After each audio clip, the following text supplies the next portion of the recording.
Anyone remember voting for the World Health Organization to take control of our lives? No, me neither.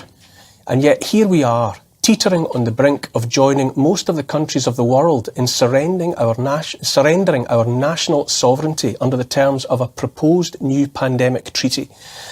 Once British ink is dry on the necessary paperwork, we and most of the rest of the billions living on planet Earth will, in the event of another pandemic, take our instructions not from politicians we actually voted for and could, hypothetically at least, have the option of getting rid of, but from the unelected, faceless bureaucrats of the WHO. This is no conspiracy theory, by the way, no tin hats required. This is real and happening now.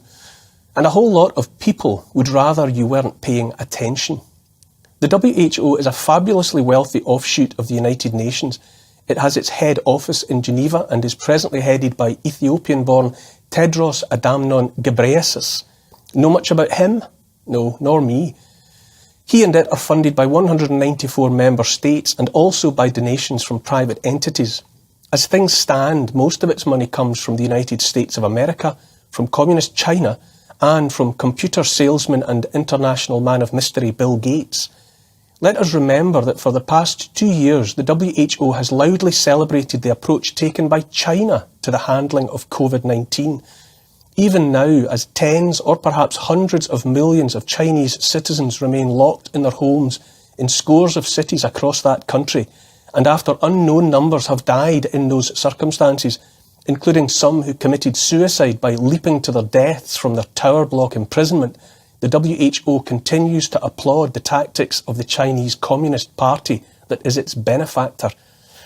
For his own part, Bill Gates, who struggles even to control viruses in the software sold by Microsoft, is on record admiring the draconian approach taken by Australia, to the extent that he has said that, in his opinion, the world would have had greater success in eliminating the disease, the one that more than likely leaked from a lab in China, if only more nations had followed the Australian model, locked everyone down and sought zero COVID.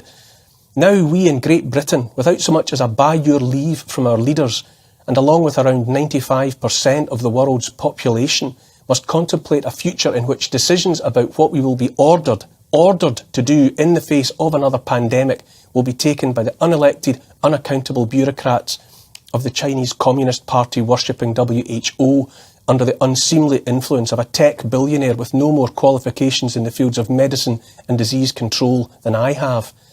It's worth remembering that President Donald Trump insisted on divorce from the WHO on the grounds that it was too close to China, only for President Biden to remarry them again in 2021.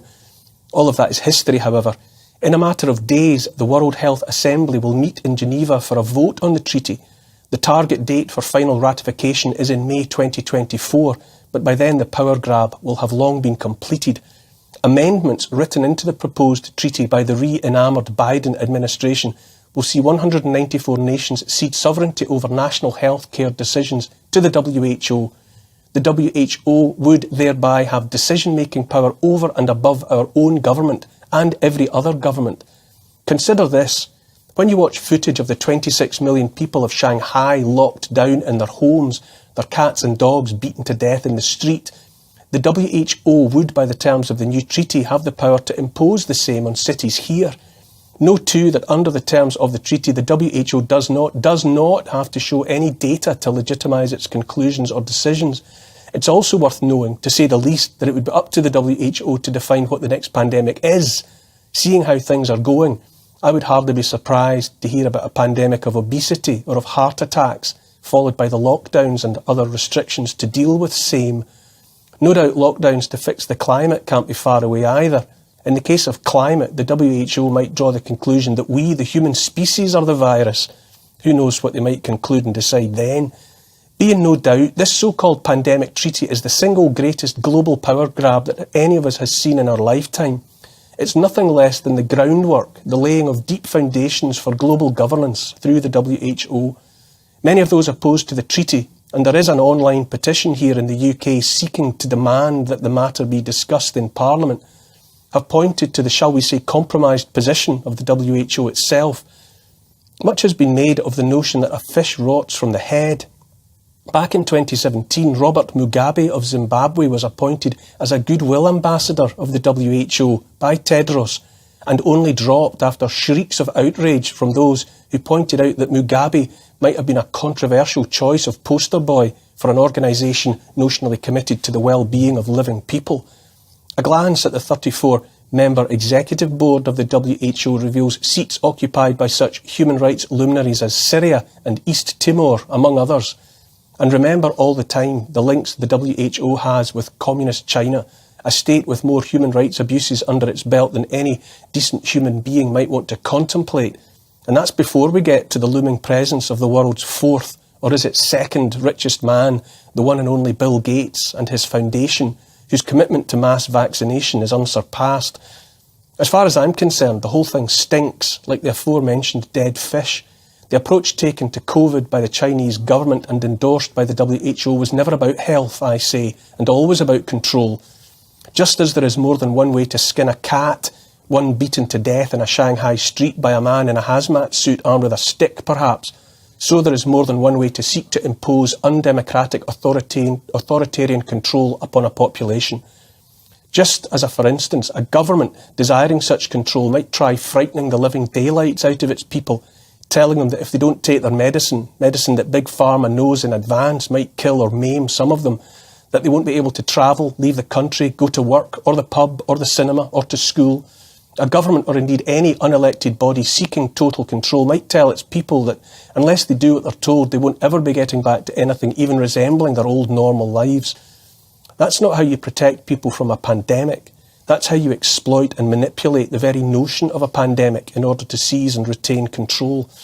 And then, while they're either still terrified or just plain exhausted and demoralised by the whole damned experience, why not slip through all manner of new legislation shaped to mop up the dregs of whatever old-fashioned freedoms and rights remain behind? I am, even by my own estimate, the unlikeliest of rebels. All I know is that I have, for a period now, measurable in years, been opposed to those in power here, and also all but a handful of those vying to replace them.